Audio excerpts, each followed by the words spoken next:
Radhe Radhe friends, एक बार फिर से स्वागत है आप सभी का आपके अपने YouTube चैनल ज्ञान कुंभ में। फ्रेंड, आज का जो हमारा टॉपिक है वो बहुत ही इंटरेस्टिंग टॉपिक है। तो ये सबसे डिफरेंट टॉपिक होने वाला है। इसमें आज मैंने इस टॉपिक में डिस्कस किया है कि पुस्तकें एवं लेखक, यानी कुछ ऐसे इम्पॉर्टेंट पुस्तकें हैं जो किसी भी गवर्नमेंट एग्ज़ाम की प्रिपरेशन अगर आप कर रहे हैं तो उन सभी के लिए इम्पॉर्टेंट होने वाले हैं। तो ये जीएस जीके में इस तरीके के भी क्वेश्चन आपके सामने आ जाते हैं। तो इसमें मैंने कुछ टॉप 10 क्वेश्चन ही डिस्कस किए हैं और उनको मैं ब्रीफ भी डिस्कस करूँगी। जैसे जो आंसर होगा उसके बारे में मैं और भी चीज़ें आपको बताऊँगी, यानी क्वेश्चन से ही क्वेश्चन जनरेट होंगे। तो अगर आप चैनल से जुड़े हैं, अगर चैनल को आप देख रहे हैं तो प्लीज़ चैनल को लाइक करिएगा, सब्सक्राइब करिएगा, शेयर करिएगा और ये सारे क्वेश्चंस एक बार रीड करिएगा जो आपको किसी भी एग्ज़ाम की प्रिपरेशन के लिए काफ़ी हेल्प में आएंगे। क्योंकि ये क्वेश्चंस आपको गवर्नमेंट एग्ज़ाम की प्रिपरेशन, चाहे वो यूपीएससी हो, एसआई हो, यूपीपी हो, एसएससी, सीजीएल हो, जो भी एग्ज़ाम की प्रिपरेशन आप कर रहे हैं सब में इस तरीके के एक या दो क्वेश्चंस तो आते ही हैं। तो इसीलिए मैंने इन सारे क्वेश्चंस को जो सेलेक्टेड और इम्पॉर्टेंट है सिर्फ उन्हीं को रखे हैं। चलिए बढ़ते हैं हम अपने टॉपिक की तरफ। आज के टॉपिक का जो हमारा पहला क्वेश्चन है वो है क्वेश्चन नंबर फर्स्ट, ज्ञानेश्वरी पुस्तक किसके द्वारा लिखी गई है। अब देखिए, ज्ञानेश्वरी पुस्तक, ये क्वेश्चन ऐसे हैं जो आपको किसी भी एग्ज़ाम में इस तरीके से पूछे जाते हैं कि किसी की रचना, कोई पुस्तक, उनके लेखक, तो आप कंफ्यूज ना हो कि हाँ ये मैंने कहीं ना कहीं पढ़ा या सुना है। तो ज्ञानेश्वरी पुस्तक किसके द्वारा लिखी गई है, ये भी एमटीएस में एग्ज़ाम में पूछा जाने वाला प्रश्न है। तो इसमें देखिए ऑप्शन है, ए में है तुकाराम, बी ऑप्शन में है रामदास, सी ऑप्शन में है नामदेव और डी ऑप्शन में है ज्ञानदेव। तो इसका जो राइट आंसर हमारा है वो ज्ञानदेव है। अच्छा, ज्ञानदेव क्यों है? क्योंकि ज्ञानेश्वरी महाराष्ट्र के जो संत कवि ज्ञानेश्वर हैं, इनका पूरा नाम ज्ञानेश्वर है, इनके द्वारा मराठी भाषा में रची गई है।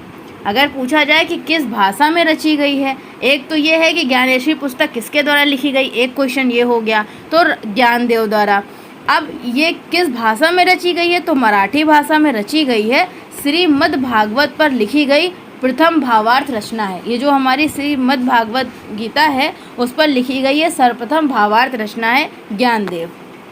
क्वेश्चन नंबर सेकंड है, नेक्स्ट क्वेश्चन, भक्तमाला पुस्तक के लेखक कौन हैं। अब देखिए इसमें ऑप्शन में, option A Gyandev, B option में है शाकत्यायन, सी ऑप्शन में है महावीराचार्य और डी ऑप्शन में है नाभादास। ए ऑप्शन में है ज्ञानदेव, बी ऑप्शन में है शाकत्यायन, सी ऑप्शन में है महावीराचार्य और डी ऑप्शन में है नाभादास। तो इसका जो राइट आंसर हमारा है वो नाभादास है। तो नाभादास जो हैं वो रामानंदी परंपरा से संबंधित थे। ये रामानंदी परंपरा संबंधित है और इनकी पुस्तक भक्तमाला जो 16वीं शताब्दी के अंत में लिखी गई है। यानी इस पुस्तक की रचना कब हुई है, तो 16वीं शताब्दी के अंत में हुई है। इसमें लगभग 600 संतों का जो है उल्लेख किया गया है। 600 संतों द्वारा उसका वर्णन किया गया है, जैसे कि रामानंद, निर्वाक आदि जो हैं, इनके बारे में इसका वर्णन भक्तमाला में हुआ है। तो जो भक्तमाला पुस्तक है उसमें 600 से ज़्यादा संत कबीर का वर्णन किया गया है। नेक्स्ट क्वेश्चन है हमारा क्वेश्चन नंबर 3, जाम्बवती कल्याणम पुस्तक के लेखक कौन हैं।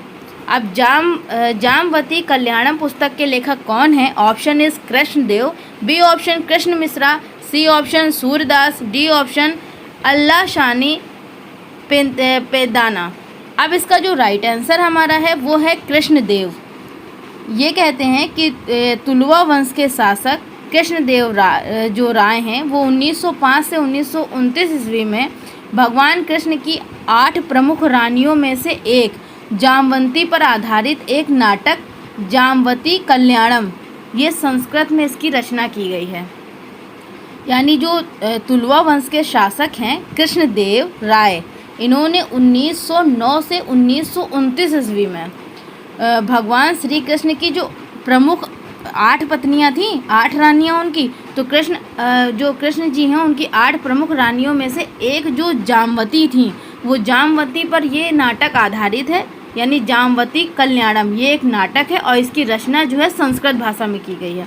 अगर ये पूछा जा सकता है, क्वेश्चन ऐसा भी आ सकता है कि जामवती कल्याणम क्या है, तो ये एक नाटक रचना है। तो और इसकी रचना किस लैंग्वेज में की गई है, तो संस्कृत में की गई है। क्वेश्चन नंबर नेक्स्ट है 4th, कथा सरित सागर पुस्तक किसके द्वारा लिखी गई है? कथा सरित सागर। अब ऑप्शन इज ए में सोमदेव, बी ऑप्शन में पद्म गुप्त, सी ऑप्शन में क्षेमेंद्र और डी ऑप्शन में पदशंकर। इसका जो राइट आंसर हमारा है वो सोमदेव है। क्वेश्चन नंबर 5 है आज का, निम्नलिखित लेखकों में से किसने मधुर विजयम लिखा? अब देखिए इसमें काफ़ी लेखक दिए गए हैं, 4 ऑप्शंस हैं, इनमें से मधु विजयम किसने लिखा है? ऑप्शन इज ए में Ganga Devi, B option Tenali Ramalingam, C option में है ज्ञानदेव और डी ऑप्शन में है पूना। इसका जो राइट आंसर हमारा है वो गंगा देवी है। क्वेश्चन नंबर 6 है यहाँ पे कि अवधी भाषा में लिखे महाकाव्य पद्मावत के लेखक कौन हैं? अब ये तो बहुत इम्पोर्टेंट क्वेश्चन है, ये आपको इंटर में भी आपने पढ़ाई होगा कि महाकाव्य पद्मावत के लेखक कौन है। Option is Malik Mohammad Jayasi, B option Mirza Ghalib, C option Rabindranath Tagore, D option Tulsidas. इसके जो राइट आंसर इसका है वो Malik Mohammad Jayasi, answer number A है।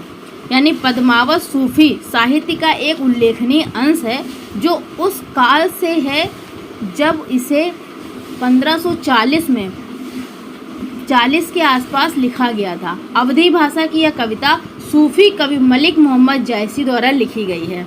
यानी पद्मावत कब लिखी गई है, तो इसे 1540 ईस्वी के आसपास लिखी गई है, या अवधी भाषा में लिखी गई है, या कविता सूफी कवि अवधी कवि जो हैं ये मलिक मोहम्मद जायसी द्वारा लिखी गई है पद्मावत।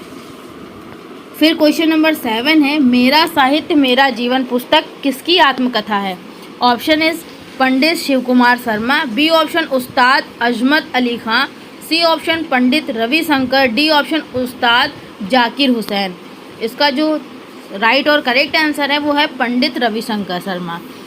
ये एक आत्मकथा है, तो अगर इसको आत्मकथा पूछा जाता है तो ऐसे कह सकते हैं, एक आत्मकथा भारतीय सांस्कृतिक संगीत का इतिहास तथा सितार बजाने वाले विधि के एक मैनुअल या पुस्तक संगीत को एक जीवन शैली और उनके कला दोनों के रूप में प्रस्तुत करती है। यानी ये जो मेरा संगीत मेरा जीवन है, या जो है इसका इतिहास सितार बजाने की विधि पर एक मैनुअल तथा या पुस्तक संगीत को जीवन शैली से जोड़ती है। यह शैली एक कला और उसके प्रारूप को प्रस्तुत करती है, जीवन के प्रारूप को संगीत से जोड़ती है। क्वेश्चन नंबर 8 है, डिस्कवरी ऑफ द इंडिया पुस्तक किसने लिखी है? ऑप्शन इज ए सरदार पटेल, ये भी बहुत इंपॉर्टेंट क्वेश्चन है, ये यूपीएससी एग्जाम में आया हुआ क्वेश्चन है।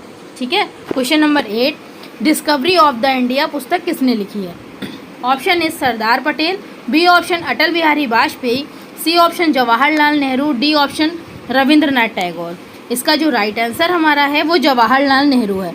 यानी भारत के प्रथम प्रधानमंत्री जवाहरलाल नेहरू द्वारा लिखी डिस्कवरी ऑफ इंडिया नामक पुस्तक लिखी गई है उन्हीं के द्वारा, यानी हमारे जो प्रथम प्रधानमंत्री हैं जवाहरलाल नेहरू द्वारा। क्वेश्चन नंबर 9 है, A tale of two cities पुस्तक किसने लिखी? A tale of two cities पुस्तक किसने लिखी है? Charles Dickens, Charles Darwin, Cervantes, Albert Camus. इसका जो राइट आंसर हमारा है वो चार्ल्स डिकेंस है। यानी चार्ल्स डिकेंस ने 1859 में फ्रांसीसी क्रांति पर आधारित पुस्तक, ये जो फ्रांसीसी की जो क्रांति हुई थी 1859 में, उस पर आधारित है A tale of to series, ये चार्ल्स डिकेंस द्वारा लिखी गई है। लास्ट क्वेश्चन है आज का, ज्ञानपीठ पुस्तक के प्रथम प्राप्तकर्ता कौन थे? Option is Sumitra Nandan Pant, B option G Shankar Kurup, C option Uma Shankar Joshi, D option Firaq Gorakhpuri. अब ये भी बहुत इंपॉर्टेंट क्वेश्चन है कि ज्ञानपीठ जो पुरस्कार यानी कितने प्रकार के पुरस्कार होते हैं। अगर आपको इस बारे में नॉलेज है तो आप हमें कमेंट बॉक्स में कमेंट करिएगा।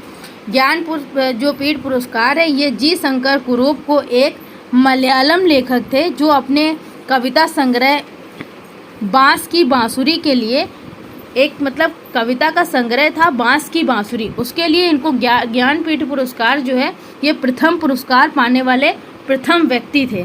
जो ये ज्ञानपीठ पुरस्कार इन्होंने प्राप्त किया, ये प्रथम जो है व्यक्ति थे, इनका नाम है जी शंकर कुरूप। तो आज का जो हमारा टॉपिक है बहुत इम्पॉर्टेंट था, कुछ ऐसी इम्पॉर्टेंट पुस्तकें और लेखक जिनके बारे में आपको पता चला है। तो आगे भी हमारे चैनल से बने रहने के लिए आपका बहुत बहुत धन्यवाद, जुड़ने के लिए बहुत बहुत धन्यवाद। मिलते हैं हम लोग नेक्स्ट क्वेश्चन के साथ। Thank you so much, have a nice day, good day.